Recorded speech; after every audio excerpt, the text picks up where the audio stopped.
닭이 사는 증시 각도기. 안녕하세요. 증시 각도기 시청자 여러분, 투자자 여러분, 도기말 여러분. 9월 3일 금요일 아침. Thanks God, it's Friday. 네, 금요일 아침이 밝았습니다. 예전보다는 해 뜨는 시간이 굉장히 늦어졌어요. 이제 6시 근처가 돼야 날이 확실히 밝는 그런 흐름 보여주고 있고요. 그 다음 날씨도 조금 쌀쌀합니다. 요즘 감기 걸리시는 분들이 점점 많아지고 있어요. 요즘 감기 걸리면 오해를 받죠. 너 혹시? 이렇게 되니까요. 감기 조심하시기 바라고, 특별히 지금 여름 기준으로 에어컨이 많이 돌아가기 때문에 여름 기준으로 옷 입고 어디 들어갔다가는 감기 걸리기 딱 십사입니다. 그래서 항상 여유분의 옷이라든가 이런 몸을 따뜻하게 할 수 있는 것들을 좀 준비하실 필요가 있지 않은가 싶습니다. 날씨가 많이 추워졌고 일교차도 굉장히 커져서 그냥 낮 기온 기준으로 옷 입고 나가다가는 아침 저녁으로는 몸이 많이 추울 수 있으니까 항상 건강 주의하셨으면 좋겠습니다. 자, 오늘은 라이브 방송으로 그동안 자주 계속해서 만났었는데, 오늘 제가 휴가이기 때문에 라이브가 아니고 집에서 여러분 만나뵙게 됐고, 또 내일도 집에서 여러분을 만나뵙게 될 예정입니다. 미국 시장에서는 오늘 굉장히 중요한 이벤트가 있었는데 다 마찬가지예요. 전일 있었던 PMI 제조업 지수, IHS 마켓의 제조업 지수 등등등도 그랬고, 거의 모든 게 어디에 초점을 맞추고 있어? 네, 금요일에 초점을 맞추고 있어. 금요일에 뭐에 초점을 맞추고 있어? 금요일에 비민간 고용 수준이 어떻게 될 것이냐. 도대체 취업을 얼마나 많이 했을 거냐에 초점이 맞춰져 있습니다. 오늘은 매주 목요일 날마다 나오는 통계가 하나 있죠. 뭐죠? 주간 실업급여 청구자 수, 청구 건수가 얼마가 되냐. 네, 나 저기 실업해서 좀 실업급여 주세요 라고 타는 거죠. 매주 가서. 이 건은 어떻게 돼요? 경제 전체로 보면 이 건은 늘어나야 좋아요? 떨어져야 좋아요? 네, 떨어져야 좋죠. 실업급여를 타주고자 하는 사람이 없다라는 것은 아무래도 취업을 한 사람이 많다는 것을 의미하기 때문에 이것은 떨어지는 게 좋습니다. 오늘 어떻게 됐을까요? 발표가 떨어졌습니다. 오늘 이 부분들을 가장 잘 담아내고 있는 것은 주식시장이라기보다도 채권시장이 잘 담아냈어요. 그 부분들에 대해서 곧 말씀드리도록 하고요. 주식시장은 아무래도 이 흐름들도 좋게 나왔고 특별히 나쁜 것도 없으니 그냥 다 좋았습니다. 4개 지수 모두 상승을 했는데요. S&P 500은 0.28%, 그리고 다우존스는 0.37%, 나스닥 종합지수는 0.14% 올랐습니다. 러셀 2000이 0.63% 올라가면서 많이 올랐어요. 근데 최근에 계속 러셀 2000포인트 지수가 계속 남들보다 많이 오르고 있어요. 왜 그래도 그럴 것이, 지난번에 한번 살짝 조정이 있었잖아요. 미국 시장. 그때 다른 지수는 조금 떨어졌는데 러셀 2000은 장중 고점 대비 저점이 약 10% 딱 찍었었거든요. 그러니까 제대로 된 조정이 한번 있었죠. 그러다 보니까 반등도 상당히 빠른데, 러셀 2000은 뭡니까? 중소형주가 포진되어 있는 지수잖아요. 중소형 지수들이 온전히 회복을 했다라는 것은 뭔가요? 네, 경기가 잘 돌아가고 있다라는 것을 의미한다고 말씀드릴 수가 있겠죠. 근데 이제 오늘 채권 시장은 어떻게 됐느냐? 실업수당 청구자 수가 줄어들었으니까 경제가 좀 양호해진 거잖아요. 경제가 좀 양호해졌으니까 어떻게 돼요? 그러면은 테이퍼링도 어떻게 돼? 경제가 양호해지면 돈 뿌리는 거 그냥 경제에 수혈을 해주는 거잖아요. 스테로이드 주사를 넣어주는 걸 뭐라 그래요? 돈을 넣어줘서 채권 매입을 해서 돈을 넣어주는 거지. 내가 너한테 채권을 사면 내 돈을 너한테 주는 거니까, 중앙은행 입장에서 돈이 바깥으로 나가는 거니까, 중앙은행에서 돈이 바깥으로 나가면 시중에 돈이 많아지는 거잖아요. 그래서 이것이 왕적 완화가 되는 건데, 경기가 좋아지면 어떻게 돼? 더 이상 현금을 안 뿌려도 되겠으니까 덜 뿌릴게. 이만큼 사주던 거 요만큼만 사줄게가 테이퍼링이잖아요. 그죠? 그러면서 현금을 요만큼 내는 거. 현금 이만큼 주던 걸 요만큼만 주겠다는 게 테이퍼링이잖아요. 그러니까 이렇게 경기가 좋아지면 테이퍼링이 이루어지겠다라고 생각을 하게 되면 채권은 어떻게 되죠? 채권은 금리가 올라가면서 채권 가격이 떨어지는 일이 벌어져야 되겠죠. 그런데 오늘은 그러지 않았다는 거죠. 이게 오늘 시장의 핵심 포인트가 되겠습니다. 자, 어떻게 되느냐? 신규 실업 청구자 수가 14,000명 전주 대비 떨어졌습니다. 덜 신청했어요. 그러니까 예상대로 조금 이제 감소할 거야라는 생각을 했는데 감소했는데 이 규모가 어느 정도냐면 지난해 3월 14일 이후 최저치입니다. 자, 숫자 한번 볼까요? 청구자 8월 이번 주 실업수당 청구자 수는 34만 건이었습니다. 시장 컨센은 34만 5천 건이었고요. 그 다음에 연속 실업 청구자 수가 있습니다. 이건 274만 8천 건이에요. 그러니까 올해도록 그러니까 이번 주 새로 하는 게 아니고 계속해서 실업을 계속 수당을 타고 있는 사람들의 숫자가 274만 8천 명인데 컨센은 277만 5천 명이었으니까 277만, 274만으로 많이 떨어졌습니다. 이것도 떨어졌어요. 자, 그러면 어떻게 될까요? 원래 금리 이게 개선되는 거니까 시중이 개선되니까 앞서 말했지만 테이퍼링이 시작이 되면 유동성이 나가던 게 좀 주니까 돈이 적어지면 당연히 돈을 찾는 사람 입장에선 금리를 더 주고 돈을 찾아야 되니까 금리가 올라가서 채권 가격이 떨어지는 게 맞지요. 물론 요거 발표하고는 그렇게 됐었어요. 금리가 올라서 1.3까지 오릅니다. 미국 10년물 기준 국채 금리가 1.3까지 오르는데 슬금슬금 떨어지더니 그냥 다시 쭉 해서 저점 수준으로 끝나요. 1.28%대로 마감이 됩니다. 이게 오늘 핵심 포인트인데요. 일단 실업에 대해서 한 번 더 말씀을 드리고 가면 앞으로 실업은 어떻게 될 것이냐 점차 줄어들 것으로 충분히 예상해 볼 수 있죠. 예, 충분히 예상해 보는데요. 뭐 이거는 너무 뻔한 얘기니까 이미 다 알고 계실 텐데 이제 백신이 이제 FDA 승인도 받았으니까 이제 강제로도 먹일 수 있잖아. 아니, 맞출 수 있잖아. 그러니까 뭐 공공기관에 있는 사람들은 다 강제로 맞추겠죠. 당연히 뭐 그럴 것 같고. 그러면 학교에 오는 애들은 맞추겠지. 학교에 올라면 맞아야 돼. 이렇게 되는 거죠. 그럼 이제 결국 거의 대부분 맞게 될 거고 학교가 어떻게 된다? 열린다. 리오프닝. 학교가 리오프닝이 돼서 학교들이 애들이 가면 어떻게 돼요? 엄마들이 돌볼 시간이 줄어들죠. 얘 학교 보내면 어머니에겐 자유가 있죠. 근데 이게 자유인가? 일하러 나가야죠. 애 이제 학교 나가기 시작하면 돈 좀 더 쓸 테니 벌어야 되겠죠. 자, 그런데 애를 데리고 있을 때는 아유, 내가 안 벌고 애나 돌보지 뭐 좀 덜 쓰지 뭐 이렇게 되지만 애가 나가면 네, 뭐 그 몫을 가지고 와야 됩니다. 취업의 현장으로 더 많이 나갈 거예요. 당연히 그러면 고용은 계속해서 증가할 것이고 실업수당 청구자 수도 줄어들 것이다 라고 충분히 생각해 볼 수 있죠. 이건 앞으로는 본격적으로 계속 이런 흐름들이 될 겁니다. 2학기 시작되면 아마 분명히 더 빠르게 진행이 되니까 이제 시작이 되는 거니까 분명히 그렇게 될 것이다 라고 볼 수 있는데 자 그러면 다시 채권 시장으로 넘어가서 설명을 드리면 채권이 실업수당이 줄어들었으니까 금리가 올라가면서 채권가격이 떨어졌는데 왜 다시 떨어졌느냐?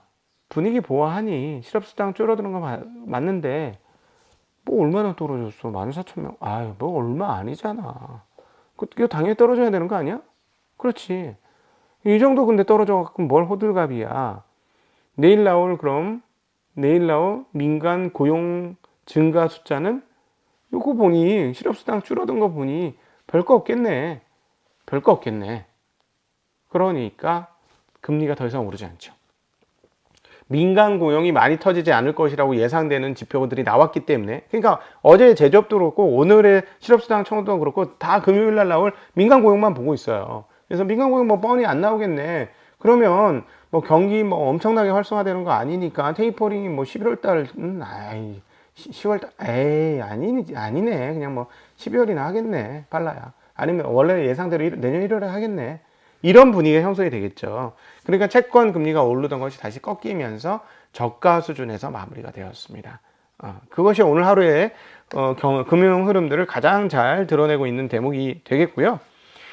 지금 분위기를 보니까 85만 명 정도 수준 이상이 나오면은 이럴 것 같아요. 채권 시장 같은 데서 테이퍼링 오케이 오네 이렇게 할 것 같습니다. 근데 지금 분위기 보니까 85만 명에서 훨씬 못 미칠 것 같죠? 그러니까 어떻게 돼요? 그러니까 별로 긴장하지 않는 거예요. 채권 시장이 긴장하지 않고 그냥 자기 갈 길 가는 그런 상황입니다.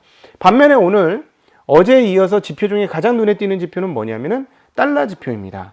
달러가 또다시 가격이 떨어졌어요. 달러가 0.23%나 떨어지면서 달러 지수가 92.23이 되었습니다. 자, 그럼 이걸 누가 받아갔을까요?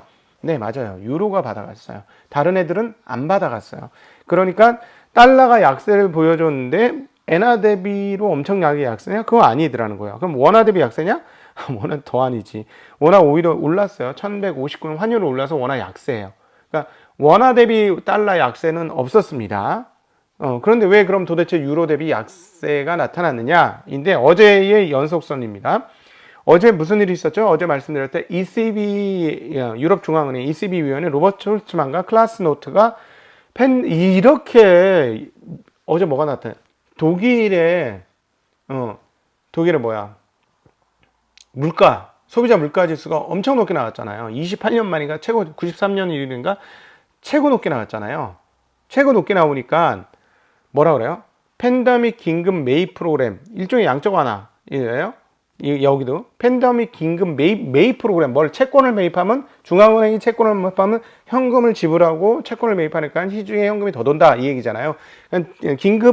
팬데믹 긴급 매입 프로그램은 양적 완화예요. 미국에서 이걸 빨리 이제 축소하자, 응?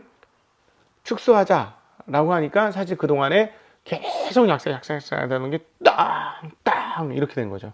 땅땅 이렇게 되면서 유로화가 초강세로 지금 나타났습니다. 그러니까 그동안에 달러가 강세고 유로가 계속 약하니까 이런 흐름들이 기저적이었는데 예를 들어서 쉽게 얘기하면 유로 공매도 이런 것도 있었겠죠. 예를 들자면 이게 이제 빨리 사야 되는 거야. 올랐는데 더 오를 것 같으니까 급하게 사서 넣어야 되는 거예요. 숏 스퀴즈가 나면서 유로화가 더 세게 오른 것이 아주 특징적인 흐름인데 유로화만의 문제였기 때문에 이거는 기조적으로 시장에 큰 영향을 미칠 것 같지는 일단 않습니다. 왜냐하면 다른 통화는 달러 대비 강세가 별로 없어요. 유로화 대비만. 그러니까 지금 원화 같은 경우는 더 약세잖아요. 그렇죠?